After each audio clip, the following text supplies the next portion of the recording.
নমস্কার দর্শক বন্ধু, এখনকার সব থেকে বড় খবর যেটা হলো যে অঙ্গনবাড়ি কর্মবন্ধু এবং পার্শ্ব শিক্ষকদের বেতন বৃদ্ধি নিয়ে কিন্তু বিশাল বড় সুসংবাদ চলে এসেছে। তো আপনারা দেখতে পাচ্ছেন যে অলরেডি কিন্তু মাননীয় মুখ্যমন্ত্রী এবং শিক্ষামন্ত্রী এবং অর্থমন্ত্রীর সঙ্গে কিন্তু একটা গুরুত্বপূর্ণ মিটিং এবং পার্শ্ব শিক্ষকদের যে নেতার বর্গ রয়েছে তাদের সঙ্গে কিন্তু একটি বিশেষ মিটিং অলরেডি তারা করে ফেলেছে এবং আপনাদের যে বেতন বৃদ্ধি এবং স্থায়ীকরণের সম্পর্কে যাবতীয় যেসব দাবিগুলি আছে সেই দাবিগুলি কিন্তু মিটিয়ে দেওয়ার জন্য প্রস্তুতি নিচ্ছে। কারণ সামনে কিন্তু ভোট রয়েছে এবং পার্শ্ব শিক্ষকের বিশাল পরিমাণ তাদের কিন্তু পরিবার সহ তাদের ভোটের একটা বিশাল ফ্যাক্টর হয়ে দাঁড়াবে রাজ্য সরকারের জন্য। তাই তো আপনাদের কিন্তু খুব শীঘ্রই কিন্তু বেতন বৃদ্ধি হতে চলেছে।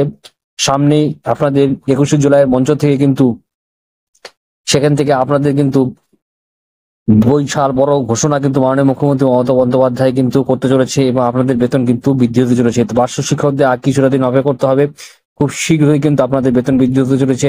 যেটা বিশেষ সূত্রে আমরা খবর পেয়েছি সেই খবরটা কিন্তু আপনাদের সামনে আমি তুলে ধরছি। কারণ সবাই জানেন আপনাদের কিন্তু মাত্র 13,000 টাকার মতো স্যালারি দিয়ে কিন্তু বেতনে কিন্তু খুব কষ্ট করে সংসার চলেছে। এই বিষয়টা কিন্তু সত্যি দুর্ভাগ্যজনক। তাই আপনাদের জন্য কিন্তু বেতন খুবই শীঘ্রই বাড়তে চলেছে। তো কয়টা দিন একটু ধৈর্য অপেক্ষা করুন, খুব শীঘ্রই যখন আপডেট আসবে আমি আপনাদের কিন্তু ভিডিও মাধ্যমে জানিয়ে দেবো। তো আশা করছি আজকে ভিডিও ভালো হয়েছে, লাইক করবেন, আবার শেয়ার করবেন, চ্যানেল সাবস্ক্রাইব করে পাশে ভিডিওটা অবশ্যই বুঝবেন। জয় হিন্দ, বন্দে মাতরম, ধন্যবাদ। দেখা যাচ্ছে।